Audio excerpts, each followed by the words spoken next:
இன்றே டவுன்லோட் செய்து உங்கள் ஃபேவரட் ஷோக்களை என்ஜாய் பண்ணுங்க. மாமா, சின்ன வயசுல எப்பவும் சலீம் அனார்கலி கதைய கேட்டப்போ அந்த அளவுக்கு காதலிச்சவங்க எதனால பிரிஞ்சாங்கன்னு கவலைப்பட்டுக்கிட்டே இருப்பேன். அப்போ எனக்கு அது வெறும் கதையா தெரிஞ்சது. ஆனா இப்பதான் எனக்கு அது புரியுது. காதலிக்கிறத விட அந்த காதல மனசுக்குள்ளேயே மறைச்சுக்கிட்டு வாழறது எவ்வளவு பெரிய தண்டனைன்னு.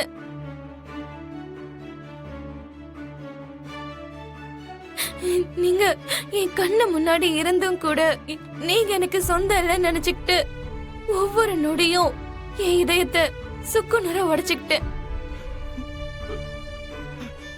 அப்படி இருக்கும்போது நீங்க இவ்ளோ காதல மனசுல வச்சுக்கிட்டு எப்படி உங்களால இருக்க முடிஞ்சது? சொல்லுங்க மாமா, எப்படி இருக்க முடிஞ்சது? என்கிட்ட அண்ணன் முன்னாடியே சொன்னாரு பூமி, பூமி தான் என்னோட உயிர்னு. மாமா, உங்க ரெண்டு பேரையும் இப்படிதான் பார்க்கணும்னு நினைச்சேன். ஆனா சூழ்நிலைகள் உங்க ரெண்டு பேரையும் நிறைய சோதிச்சிருச்சு. கடவுளால கூட இப்படி ஒரு காதல பிரிக்க முடியாதுமா. அதெல்லாம் இருக்கட்டும். இப்ப முதல்ல நீ ட்ரீட்மெண்ட் எடுத்துக்கோ. Doctor please. மாமா, எனக்கு தேவையில்ல மாமா. பூமி, அண்ணன் காதல் நீ குடிச்ச விஷத்துக்கு மாத்து மருந்து கிடையாது. முதல்ல ட்ரீட்மெண்ட் எடுத்துக்கோ பூமி. Doctor please. டாக்டர் கூட்டிட்டு போங்க டாக்டர். மாமா, எனக்கு வேண்டாம். ஐயோ மாமா. டாக்டர் ப்ளீஸ் மாமா, கூட்டிட்டு நான் போங்க. விஷம் குடிச்சதா தானே? என்னது?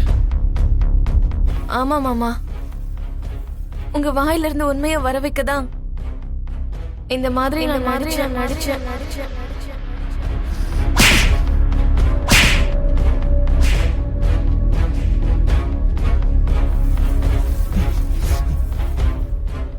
அறிவு இருக்காடி உனக்கு? எப்ப போய் சொல்லணும், எப்ப விளையாடணும்லாம் தெரியாதா உனக்கு? சி பூமி, உனக்கு ஏதாவது ஆயிடுச்சுன்னா ஆயிடுச்சுன்னா ஆக கூடாது பூமி. மாமா, நீங்க என்ன அடிங்க கொல்லுங்க, அதுல எனக்கு பிரச்சனை இல்ல. ஆனா நீங்க உண்மையை சொன்னீங்கல்ல, எனக்கு இது போதும். இப்ப நானே அந்த கல்யாணத்தை நிறுத்துறேன்.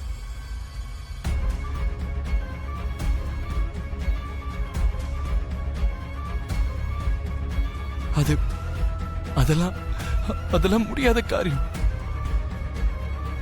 பூரிக்கு கல்யாணம் நடக்கணும்னா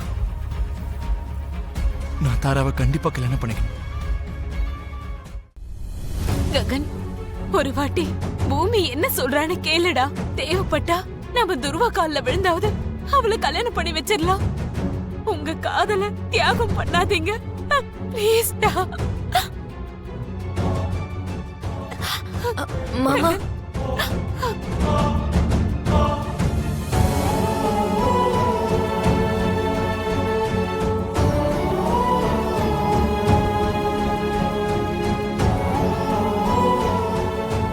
மாமா, மாமா, மாமா, மாமா,